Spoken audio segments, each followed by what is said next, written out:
Hey folks, if you're like me or any entrepreneur or solopreneur out there, then you have a ton of tools and tech at your disposal.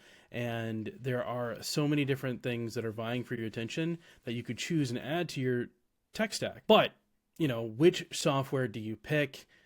It can be complex. So I'm going to walk you through my process and how to choose the right software tools for your business to make sure that they achieve the outcome that you're shooting for and that you're measuring the right things to make sure you pick the right thing going forward. So awesome. So who the heck am I? I'm Alex. I run a business systems and tools automation firm called Skill Mammoth. Skill Mammoth's based in the Twin Cities, but we work with folks globally. We work with dozens of organizations, some mostly small, but some big as well, spanning from, one person solopreneur organizations all the way to enterprise organizations with 10,000 plus employees. So, we know what we're doing, and especially when it comes to tools. So yeah, choosing the right software can transform your team's productivity. And so this presentation will guide you through a practical selection process. So let's go ahead and talk about step one. So step one is you want to define your ideal outcome. You want to identify your objectives, like what you want to achieve with this tool, what problems are you trying to solve, and what are the pain points and frustrations that you're addressing using the software, because that'll help you identify once you start looking at tools if it actually circles back to that ideal outcome. Because if it doesn't, then that tool is not for you, right? And then we want to prioritize the features that we're looking for, because every single tool has a million features, but we want to focus on the ones that are core to us. Maybe it's ease of use, etc. We want to make sure that we're focusing on that and not getting lost in the sauce per se. So for these examples, what I'm going to be doing is I'm going to be sharing, a client's challenge right now. And M&T Roofing and Restoration, they're a client of Skill Mammoths. They've given permission for me to share this journey with you guys. Basically, they have a good problem, which is they have a ton of 5-star reviews, and they are looking for ways to turn those testimonials into video testimonials, right? So how do you get video testimonials? Because those are great social proof. You can put on your website, you can put it in your marketing. So how do you turn those 5-star reviews into videos that you can use for your marketing? And there's a couple different tools that you can use for that. And honestly, there's even some like IRL things you can do too, like host an event, bring a videographer, ask people to jump on camera, forbid if they're prior customers of yours, etc. But using tools, I'll show you how to do that and how I vet this process. So going back to that example of like what your ideal outcome is, I'll move this over here. And using the example of M&T Restoration, this is our ideal outcome. We want to collect high quality video testimonials from customers with minimal friction. Minimal friction meaning we don't want to have to sign into anything. We don't want folks to have to log into anything. We want folks to be able to use it from any device without having to necessarily go to a computer, right? It should be click on the link, record a video testimonial. Should be super simple, easy to do. The ability to guide users with prompts, so folks are kind of nudged on what to say, what to do, maybe questions, say this in this section, say why in the next section, etc. And then integration with other tools is huge, right? I run an automation agency. If you don't have the capability to work with Zapier, Make.com, Innate or use webhooks, then you can't really glue those tools to the other ones and really take advantage of the reality that is automation. And then some nice to haves, right? Automatic transcription, branding options, video editing tools, etc. These are the examples that we're looking for video testimonials. So the next step is to search for available tools. And what I do is a couple of different, if you haven't checked it out already, I would recommend you use Perplexity. So I'll pull it up here on my screen in just a moment here. And now we can ask it whatever we want. I'm going to ask, what are the best video testimonial tools in 2024. We'll say 2024 just because it's 2025 now. There might not be a lot of data. And so as it answers, it basically uses AI search to find this information for you. And you can use ChatGPT search for this as well.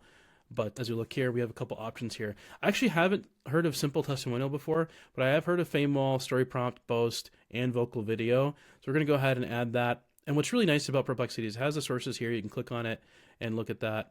And then it prompts you for next steps as well. So this is a good step one, is to kind of start looking at the results of Perplexity, add that to your list of tools that are out there. Another thing you can do is you just Google search Reddit. So top video testimonial tools, Reddit, right?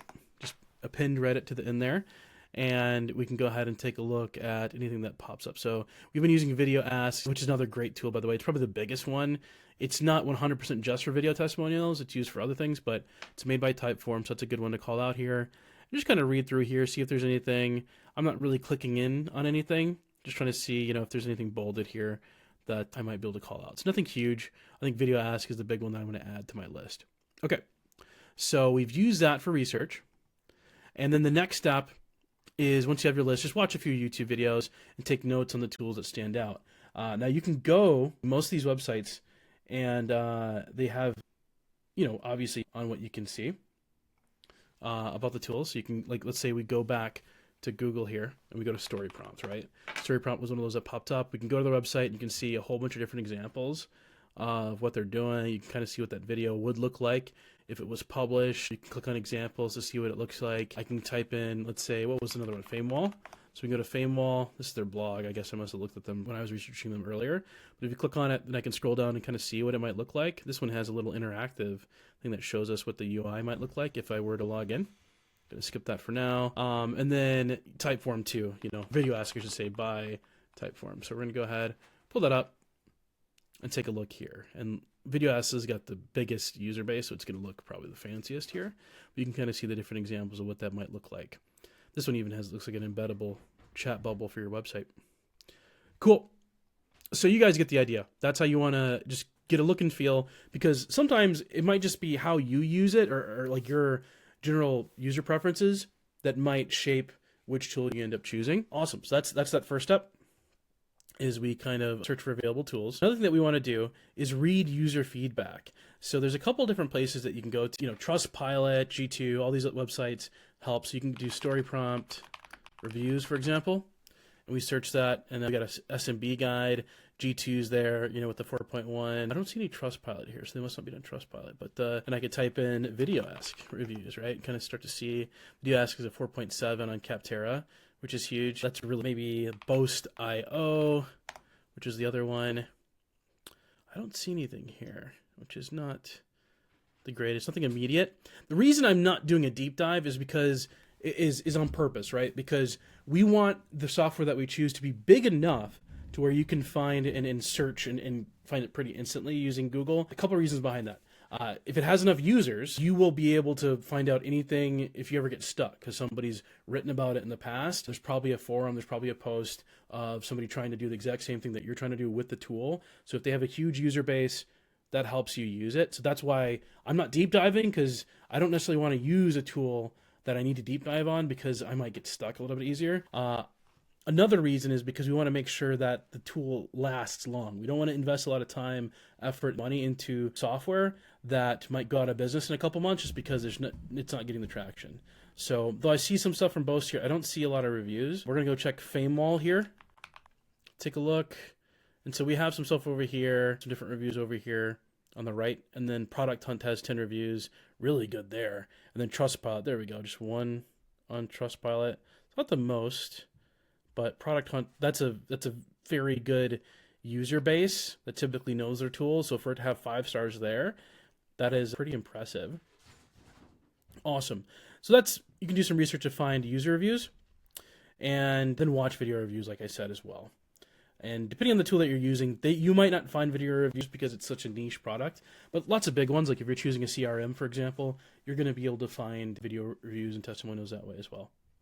All right, so the next step, if I scroll, is check for lifetime deals. So now this is dependent on your use case. So what is lifetime deals? So there's websites like AppSumo and PitchGround that offer lifetime deals on software. These are usually very early stage startups that are just looking for some quick funding. So they're offering, hey, if you buy our software for $100, you get access to it forever. There's no monthly fee, etc. But the challenge is these companies are unstable, right? They're very new. They might not last very long. The software is typically not the most fleshed out. You can run into a lot of bugs with that software.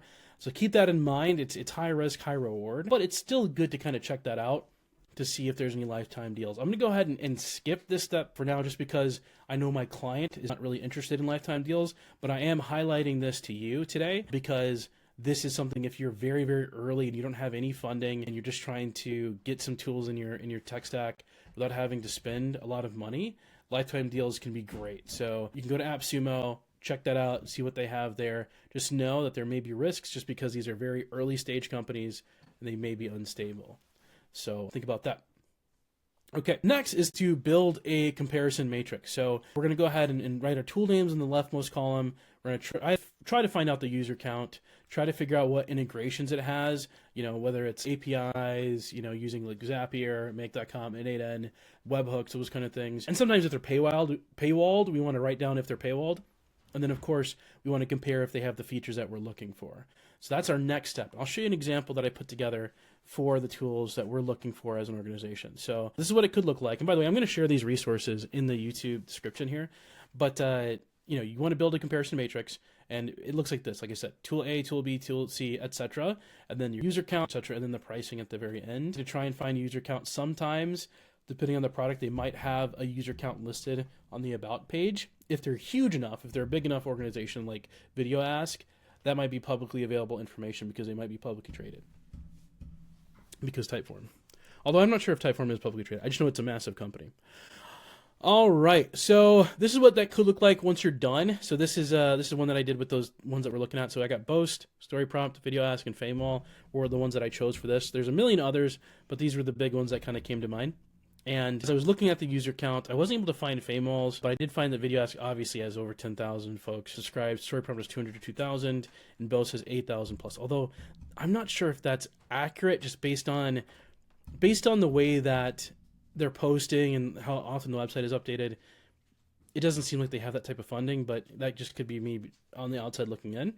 They might be function over form. Oh, and by the way, if you ever want to also do a secondary check to see how active and how long-lasting these companies may be, check out their social media. Just go to like their Twitter. So for example, FameWall, I wasn't able to find their user count, but I was able to go to their Twitter here, and I was able to see that they posted in December 2024, which isn't the most recent, but it is, it's a couple months ago. So I'm going to give them a pass for not posting recently. So that's something to check to see how active they are, is like go on their socials and see how often they're posting. By the way, follow me on Twitter at I'm Alex Story. All right, shameless plug out of the way. All right, cool. So the next thing that I checked was their integrations. I wanted to make sure that they had some way to integrate with other tools that I'm working on with this client. So Zapier is the name brand when it comes to connecting tools. Then we have like Make.com, etc. They don't have Make.com listed on any of these like comparison sites, and you can find this, by the way, on most pricing pages. So for example, here's FameWall's pricing page, and you can scroll down and search for things. And if you get this big page here, a lot of them have this feature comparison chart. Then you can see stuff like webhooks, for example, here on the left, and which tiers have it. Most software tools have this kind of plan chart separation. And also double check to make sure that you have it toggled to monthly. I wouldn't recommend paying for a yearly plan unless you know for sure that you're going to use it. And two, if you've like obviously just given it a couple months of trial before you spring for that yearly plan, just because, you might change your mind, right? So anyway, all right, going through.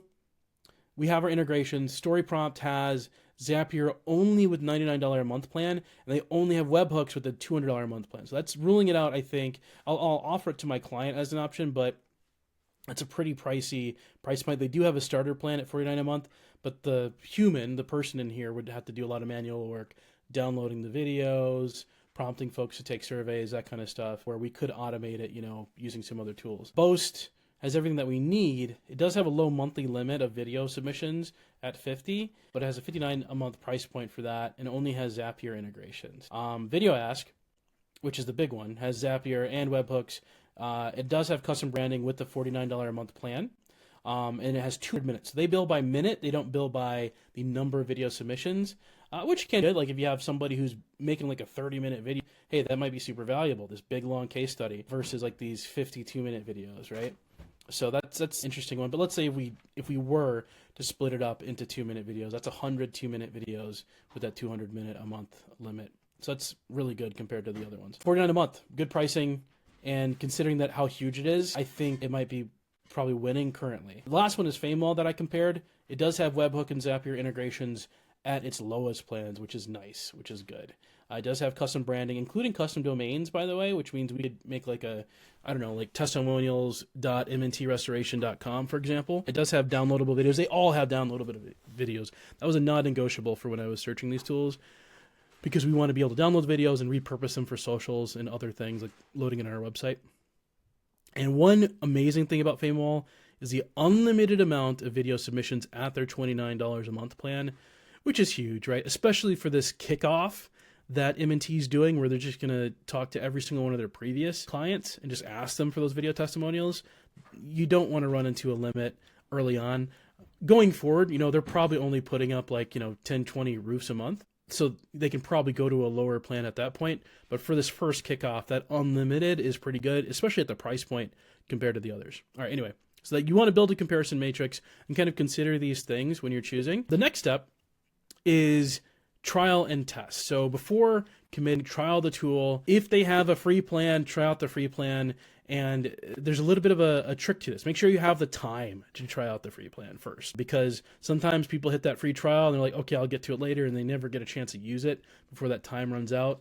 Most software companies will allow you to extend it. So if you go ahead and like send them an email and be like, hey, I accidentally had my free trial expire because I didn't get a chance to use it.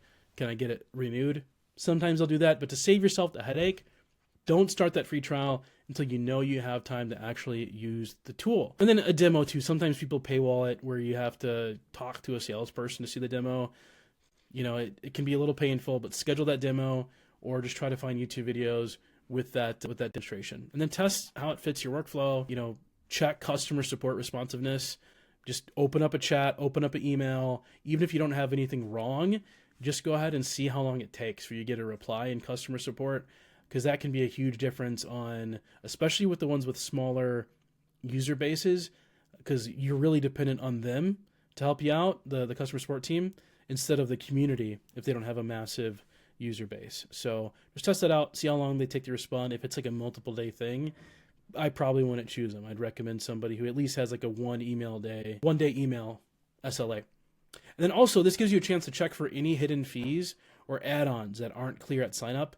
A lot of companies do this, by the way. They'll have like hey, you get this plan, but oh, yep, you have to buy this number attached to it, right? I was looking at phone dollars the other day. Yes, it's $200 a month and you can get unlimited calls, but you also have to pay $300 a month for our phone plan, which is like, okay, whatever, man. They don't give you a lot of upfront pricing sometimes. So this trial helps you see that as well. And if a tool passes all these tests, then you're good to go. And now you have a new tool in your arsenal. So I'm just going to check my presentation, see if I missed anything here. Yeah, we're checking for hidden fees, checking the customer support, checking the workflow fit. But yeah, that is how you pick software using the Skill Mammoth method, these 5 steps here to define your ideal outcome, search for available tools, check for lifetime deals, build that comparison matrix, and then trial and test. 5 steps. And then that should help you pick out the right tool for your organization, your business, and the way that you like to work. So if you like the video, go ahead and like the video and then click the subscribe button to subscribe to my YouTube channel here. Tech, business systems, and operations. I know it's a little geeky, a little nerdy, but if you're an entrepreneur who loves optimizing their workflow, check it out. So awesome. All right. Well, thank you again. I've been Alex. Bye for now.